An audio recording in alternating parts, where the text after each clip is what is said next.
सुप्रभात छात्रों। कल के लेक्चर में हम देख रहे थे कि तिलस्मी अय्यारी और जासूसी उपन्यास लिखने वाले प्रेमचंद पूर्व काल के जो उपन्यासकार है उसके बारे में हम चर्चा कर रहे थे। तो देवकी नंदन खत्री, गोपाल राम गेहमेरी और किशोरलाल गोस्वामी जी जो है, ये तीनों जो है तिलस्मी अय्यारी और जासूसी उपन्यास लिखने वाले में है। देवकी नंदन खत्री जो है उन्होंने यानी तिलस्मी उपन्यास लिखे हैं और इनके दो उपन्यास जो है महत्वपूर्ण है। तिलस्मी उपन्यास चंद्रकांता और चंद्रकांता संतति ये महत्वपूर्ण है। तो गोपाल राम गेहमेरी के जो उपन्यास है सरकती लाश और खूनी कौन है, ये जासूसी उपन्यास है। जैसे हम देखते हैं जासूसी यानी जिसे उस पर अनेक सिनेमा भी निकल चुके हैं जासूसी, तो ऐसे जो है गोपाल राम गेहमेरी जासूसी उपन्यास लिखने कार्य में महत्वपूर्ण माने जाते हैं। गेहमेरी ने लगभग 2 दर्जन उपन्यास लिखे हैं। ऐसे यानी जासूसी उपन्यास जो है गोपाल राम गेहमेरी ने 2 दर्जन से ज्यादा उन्हें उपन्यास लिखे हैं। किशोरलाल गोस्वामी, बालकृष्ण भट्ट, राधा कृष्णदास आदि लेखकों ने सामाजिक उपन्यास लिखे हैं। यानी इस काल में ये तीनों के साथ साथ यानी बालकृष्ण भट्ट आते हैं, राधा कृष्णदास आते हैं, इन्होंने सामाजिक उपन्यास लिखे हैं। बालकृष्ण भट्ट के नूतन ब्रह्मचारी, 100 अजान एक सुजान सामाजिक उपन्यास में सुधार की उद्देश्य या सुधार अपेक्षित माना है या उसे सुधार का उपदेश उन्होंने दिया है कि यानी नूतन ब्रह्मचारी और 100 अजान एक सुजान ये बालकृष्ण भट्ट के उपन्यास माने जाते हैं। राधा कृष्णदास का निस्सायी हिंदू, किशोरलाल गोस्वामी जी के त्रिवेणी सौभाग्य श्रेणी उल्लेखनीय उपन्यास है। राधा कृष्णदास का निस्सायी हिंदू यानी उसी समय की जो सामाजिक परिस्थिति है उस सामाजिक परिस्थिति का चित्रण उन्होंने निस्सायी हिंदू इस उपन्यास में करने का प्रयत्न कर दिया है। और किशोरलाल गोस्वामी के 2 उपन्यास है त्रिवेणी और सौभाग्य श्रेणी, ये उल्लेखनीय उपन्यास माने जाते हैं। इस युग के उपन्यासों में वर्णनात्मक, आत्मकथात्मक तथा संभाषण 3 प्रकार की शैलियों का प्रयोग किया गया है। यानी नूतन शैलियां भी है और इन 3 शैलियों का प्रयोग उन्होंने अपने उपन्यास में कर दिया है। भाषा के 3 रूप अपनाए गए, संस्कृत मिश्रित हिंदी और उर्दू मिश्रित तथा सरल भाषा। यानी भाषा के 3 रूप हमें इस काल में दिखाई देते, क्योंकि उसी समय ब्रज भाषा का प्रभाव था और उर्दू में प्रेमचंद भी पहले उर्दू में लिखते थे और फिर उर्दू में लिखे हुए उनके जो उपन्यास है उसका बाद में उन्होंने हिंदी, खड़ी बोली हिंदी में अनुवाद कर दिया, लेकिन प्रारंभ में भी उर्दू में ही लिखते थे।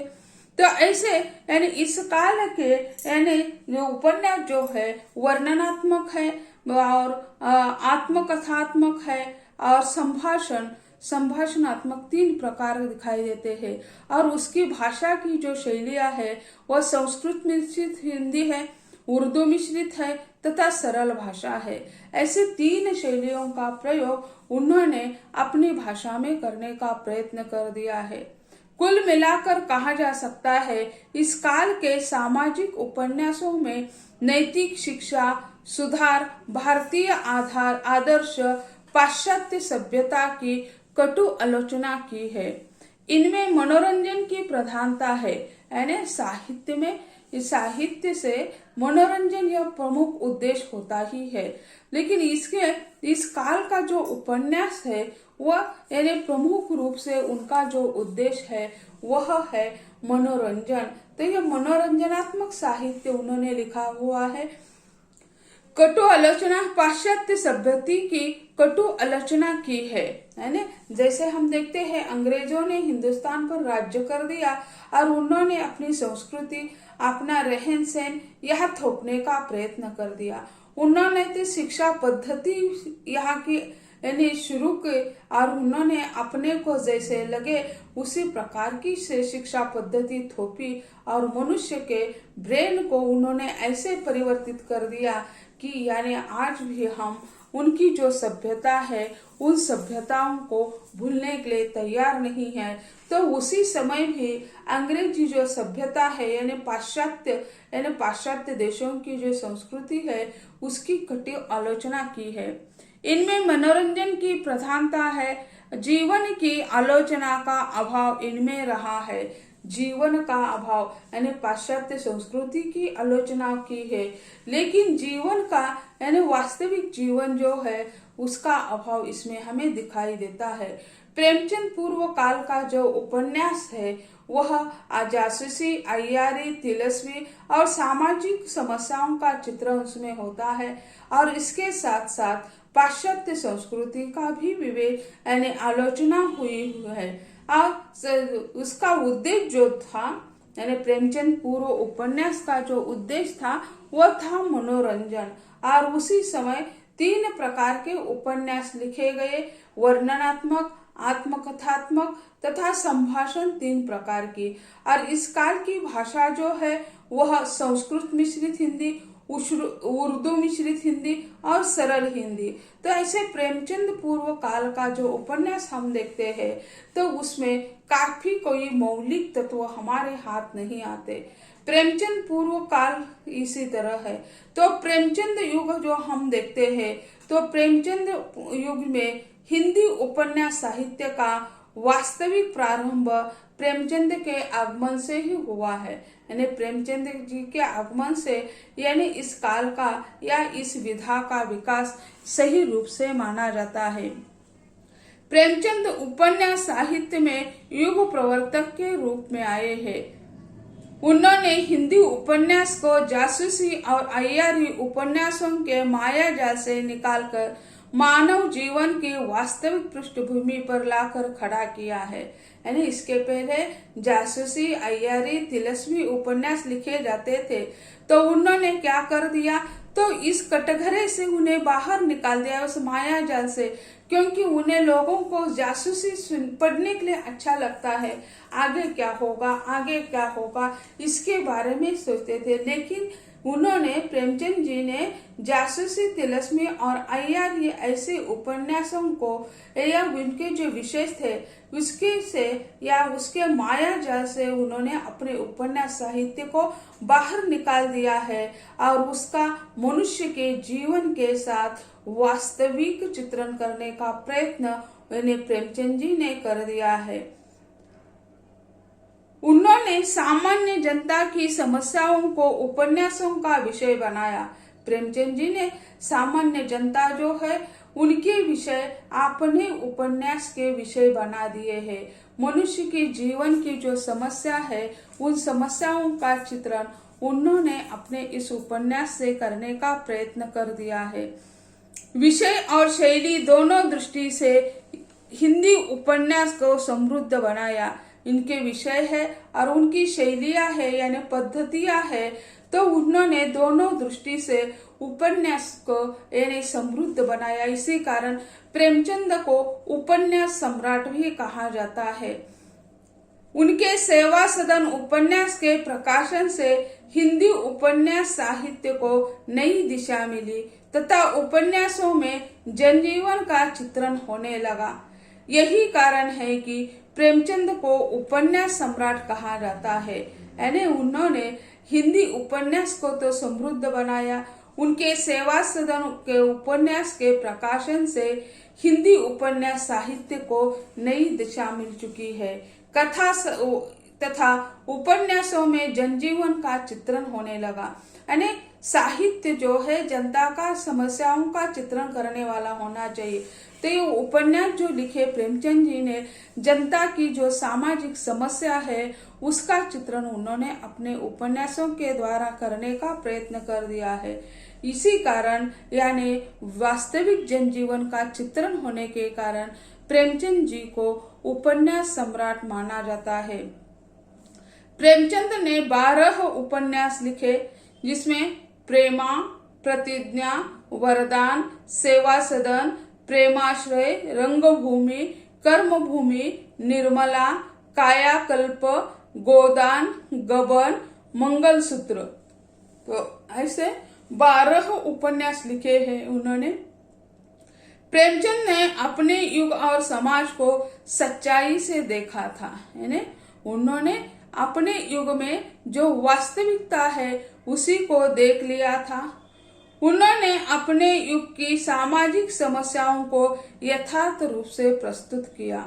विशेषतः भारतीय किसान और मध्यम वर्ग की समस्याओं को प्रस्तुत किया है।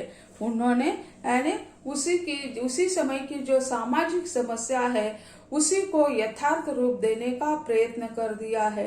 भारतीय किसान जो है और मध्यम वर्ग जो है उनकी जो समस्या है वह समान समस्या मानी जाती है। तो मध्यम वर्गीय समाज या किसान है उनकी जो कहानियां है, उनकी जो समस्याएं है, उसका चित्रण उन्होंने अपने उपन्यासों में करने का प्रयत्न कर दिया है। प्रेमचंद का युग राष्ट्रीय और सामाजिक उथल पुथल का युग था। प्रेमचंद के काल में ये राष्ट्रीय और सामाजिक दृष्टि से हम देखें तो उथल पुथल का युग माना जाता है, यानी अंग्रेजी शासन के प्रति विद्रोह जनता में दिखाई देता है और उससे यानी राजनीति जो है यानी उनकी यानी प्रेमचंद की कई कहानियां यानी अंग्रेजों ने जला दी है। तो ये क्योंकि वह सामान्य जनता को यानी प्रेरित कर रहे थे कि अपने अधिकार के लिए तैयार हो, अपने अधिकार मांग लो। ये बाहर से कोई आए हैं और अपने अधिकार छीन रहे हैं, ये उन्हें मंजूर नहीं था। इसी कारण उनका एक कहानी संग्रह भी जब्त कर दिया था, जलाया गया था। तो ऐसे जो है तो वे यानी उनके बारे में अंग्रेजी शासन के प्रति खिलाफ यानी विद्रोह व्यक्त करते थे। प्रेमचंद का युग राष्ट्रीय और सामाजिक उथल पुथल का युग माना जाता है। पराधीन भारत अंग्रेजी सत्ता से मुक्त होने का प्रयास कर रहा था, यानी भारतीय जनता जो है वह अंग्रेजों से मुक्त होने की प्रयास कर रही थी। सामाजिक और राजनीतिक क्षेत्र में विभिन्न वर्गों की आपस में टकराव हो रही थी। प्रेमचंद के उपन्यासों में तत्कालीन राजनीतिक और सामाजिक भारत सरकार हुआ, यानी सामाजिक भारत साकार हुआ है। यानी प्रेमचंद के उपन्यासों में हम देखते हैं तो तत्कालीन जो सामाजिक और राजनीतिक जो समस्या है उसका चित्रण उन्होंने अपने उपन्यासों में करने का प्रयत्न कर दिया है। प्रेमचंद के उपन्यासों में ग्रामीण जीवन की विविध समस्याओं का चित्रण हुआ है।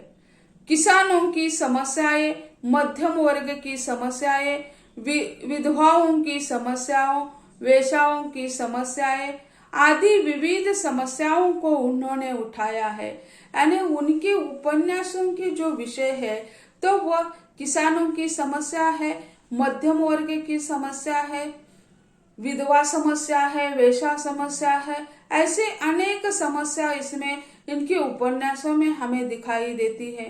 प्रेमचंद ने हिंदी उपन्यास को सभी दृष्टियों से उत्कर्ष के चरम बिंदु तक पहुंचाया है, भाव और विषय की दृष्टि से समृद्ध बनाया है।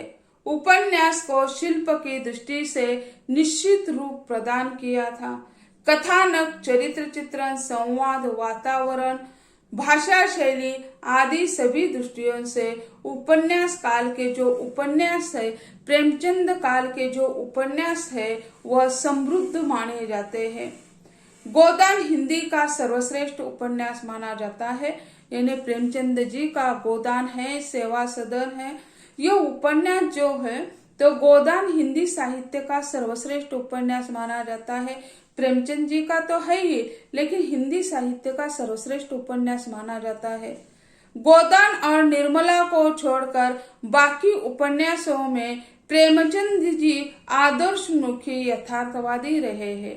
सेवा सदन, रंगभूमि, प्रेमाश्रय, कर्मभूमि आदि उपन्यासों में प्रेमचंद का गांधीवादी आदर्श सत्य, अहिंसा, प्रेम लक्षित होता है। इनमें इन्होंने समस्याओं का समाधान भी प्रस्तुत किया है। तो प्रेमचंद जी ने जो उपन्यास लिखे हैं कई आदर्शवादी है, कई आदर्शोन्मुखी है, कोई सामाजिक यानी वास्तविक जीवन का पर प्रकाश डालने वाले हैं, तो ऐसे उनके उपन्यास हमें यानी प्रेमचंद के दिखाई देते हैं। प्रेमचंद काल के अन्य कई उपन्यासकार हैं, उसके बारे में हम अगले लेक्चर में चर्चा करेंगे। आज यही कहते हैं, धन्यवाद।